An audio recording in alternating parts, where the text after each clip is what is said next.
kantor pos, tapi kalau sekarang ini jarang sekali kita temukan. Oke, selanjutnya, sebelum Ibu melanjutkan pembelajaran hari ini, Ibu akan menyampaikan tujuan pembelajaran hari ini, yaitu peserta didik diharapkan mampu memahami pengertian dan karakteristik surat pribadi sebagai bentuk komunikasi tulis yang bersifat personal, mengenali ciri kebahasaan dan strukturnya, serta mengembangkan keterampilan menulis surat pribadi dengan bahasa yang santun, jelas, dan sesuai konteks agar mampu berkomunikasi secara efektif dalam situasi non formal. Selanjutnya, apa itu surat pribadi? Ada yang tahu tidak sebelum Ibu bacakan yang ada di sini? Ya, betul, karena surat pribadi adalah surat yang sifatnya pribadi dan tidak terlalu formal. Oke. Jadi mungkin yang dikirimi surat itu juga orang-orang terdekat.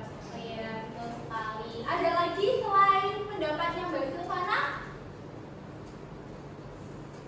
Surat yang ditulis untuk alasan pribadi, Bu. Iya, betul.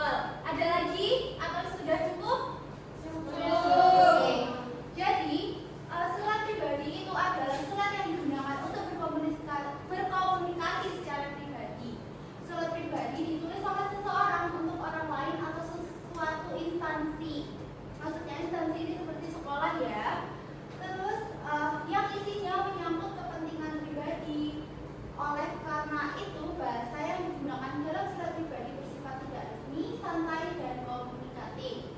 Contoh surat pribadi yakni surat bertukar kabar kerabat dan surat izin tidak masuk sekolah. Selanjutnya, ada tujuan surat pribadi. Tujuan surat pribadi seringkali digunakan untuk mengungkapkan perasaan, pikiran, dan emosi kepada orang-orang terdekat. Nah, tadi kan kalian sudah menyebutkan nih kalau kalian sudah pernah menuliskan surat. Kalau boleh tahu, kalian menuliskan surat itu karena apa? Karena rindu. Oke, rindu pada seseorang. Terus untuk menanyakan kabar. Oke.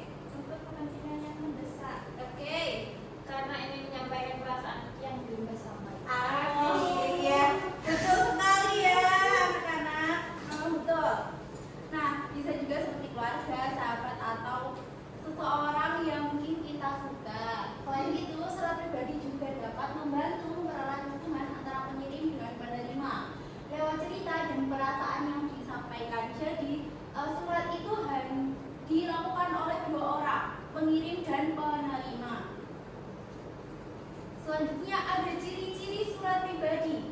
Bahasa yang digunakan bersifat subjektif, pribadi, menggunakan kata-kata sapaan, tidak begitu formal atau resmi, namun tetap sopan. Kemudian surat pribadi akan menggunakan kata ganti orang pertama dan orang ketiga.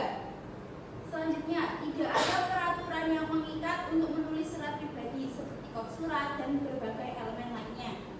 Dan bebas menggunakan jenis kertas maupun sampul surat. Jadi surat pribadi itu berbeda dengan surat-surat seperti undangan nikah, terus undangan ke peresmian. Itu sangat berbeda sekali karena di sini sifatnya tidak formal ya. Jadi tidak memerlukan kop surat dan sebagainya. Lalu bagaimana sih menulis surat pribadi? Ada yang tahu tidak? Bagaimana menulis surat pribadi?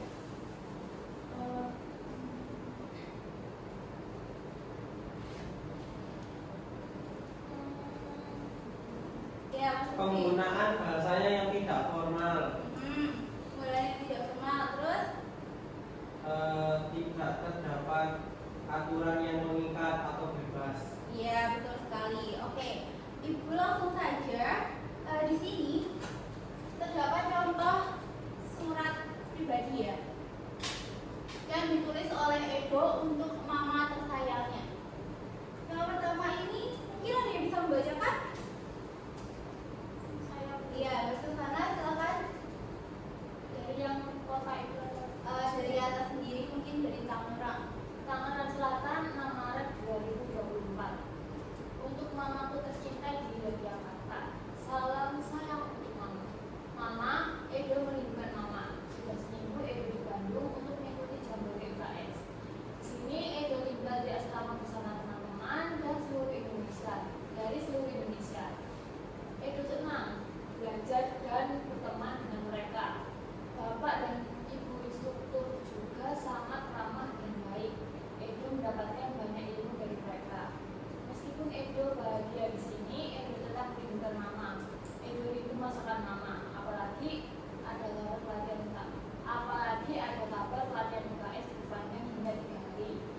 Tapi mama nggak perlu khawatir, Edo akan baik-baik saja di sini.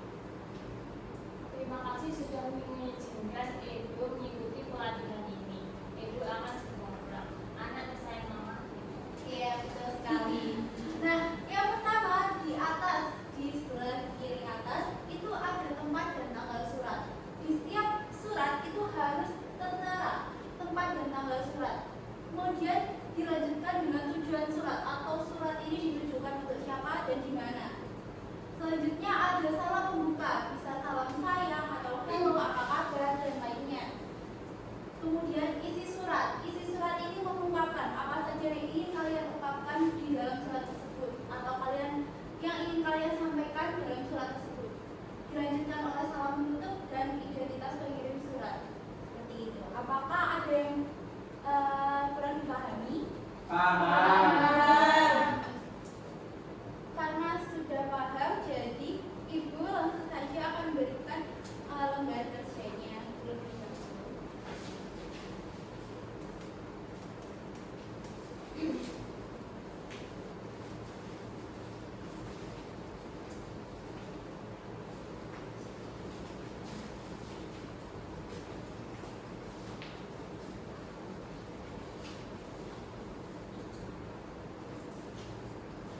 Nah, mungkin bisa dikerjakan terlebih dahulu di halaman berikutnya. Dibaca dulu, kemudian dikerjakan halaman berikutnya.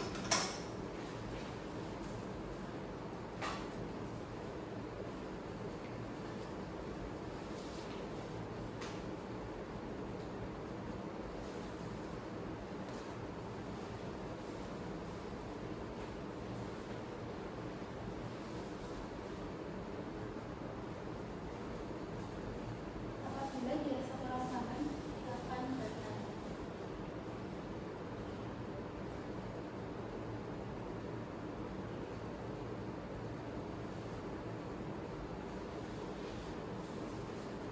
Apakah sudah? Sedikit lagi.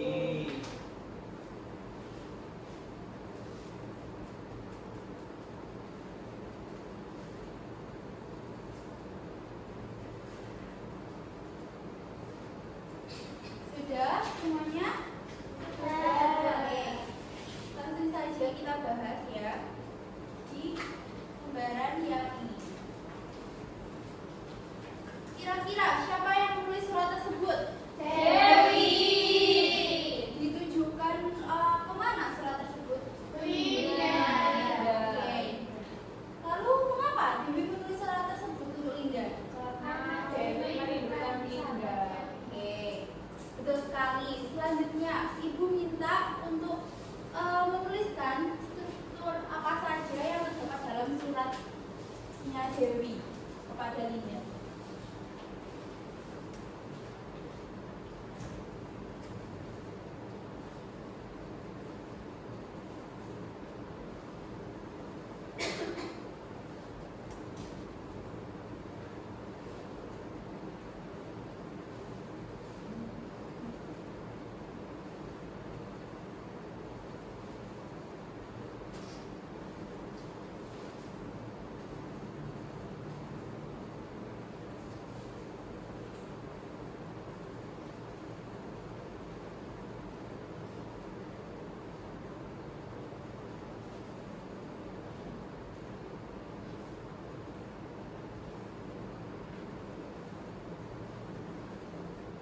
Apakah sudah?